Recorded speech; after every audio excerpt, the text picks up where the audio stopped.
Being a man is really hard. The younger, the harder it is. The world is changing. The rules of what is acceptable keeps changing. And the women around you don't like you while they like guys who treat them like dirt. You're a nice guy who would treat them like a princess, a goddess. Why don't they want you? Well, the reason for this is simple yet complicated. Biology, society, and age. Sure, that girl you really like friend-zoned you. There's a lot going on there. First off, that is actually a compliment. She thinks you're a good friend, meaning you have some value. Just not what your dopamine and genitals were aiming for. You need to figure out what it is that she finds good about you and try and perfect that.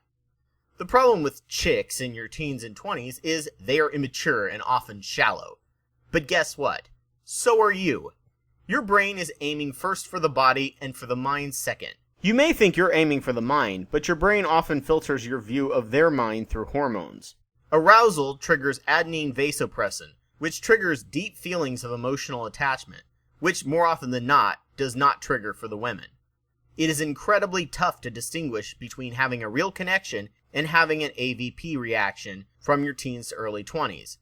The connection you have seems so deep and meaningful on your end, but on her end, more often than not, she's just being nice and likes you, okay. Then out of nowhere, you're friend-zoned and can't figure out what the hell happened. Studies have shown that men are terrible at figuring out if a girl is actually into them or not.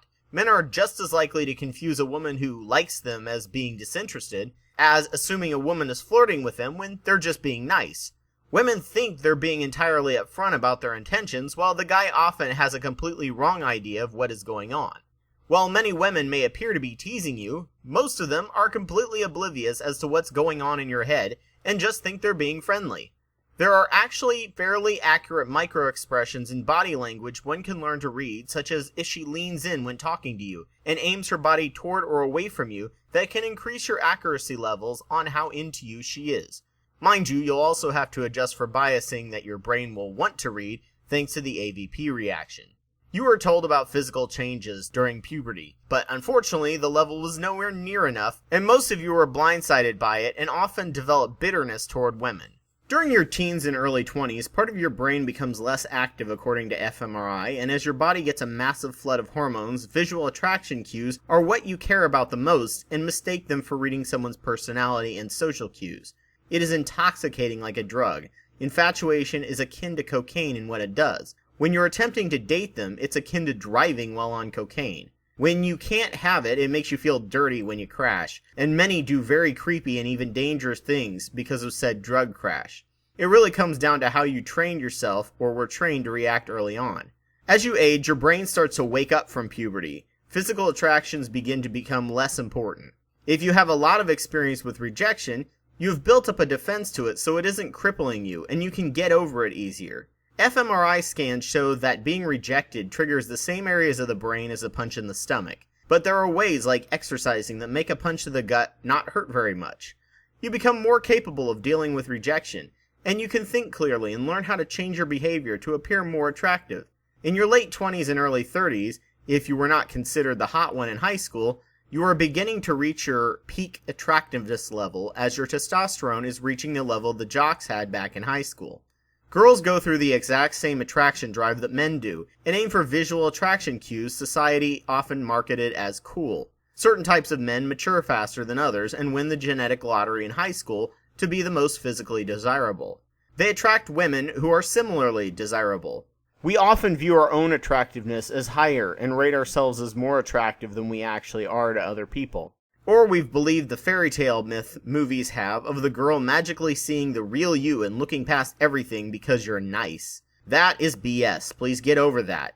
There are many men that are probably nice or think they're nice on the inside, but no one can see that, and women don't have the time to investigate every single one of you and look deep in your soul and find out if you really are nice. The specialness of you is sadly not that special. There are many guys who want our attention, and all think they are special. Nature works on tells, or small signs, that the person is sexually fit, has an immune system match, and in the case of the human woman, socially fit. Just like with men, when a woman is young, her hormones tell her that the high school studs are the most fit and she's the most attracted to them. If a woman is viewed as desirable, high school feels like too much choice, and even if there is someone right there who's nice, that she gets along with really well, she can find that options lists are too overwhelming. In fact, psychology shows that the more options you have over a certain point, the more likely you are to have buyer's remorse, and feeling like she is just settling if she dates the first guy who's nice to her, or she dates someone she considers a friend. She may also be dating around what society calls a slut, but she may have a completely different emotional and sexual philosophy than you. If those philosophies clash, you may be rejected because you feel stifling,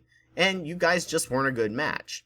On top of this, many young men believe that a woman deserves and actually wants to be worshipped. That mindset can come off as creepy, as I used to think a woman deserved that. But when I had women here and there act as an utter doormat to me, it came off as someone with zero self-esteem and obsessed, which is unattractive as well.